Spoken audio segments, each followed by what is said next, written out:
saw Supply Run Himalayas for the first time, what are your initial thoughts? My initial thoughts were that it was really cool. I was entertained throughout, which I wasn't sure if that was going to be the case, if it would like hold my attention. Part of me is like, how do I do something like this now? There were times when I was laughing, definitely felt like happiness and almost close to tears a couple times, like when you guys were in these really emotional situations. Immensely impressed.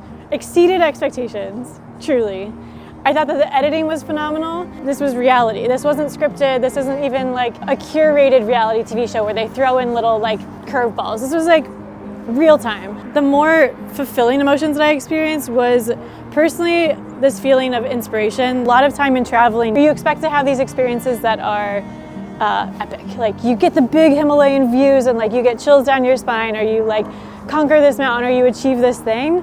But for JD, like you kind of forget that those moments sometimes come in a lot of discomfort. You have to just like surrender to that experience. We do Supply Run 2, would you watch it? Fuck yeah. I want to fucking be there. Absolutely.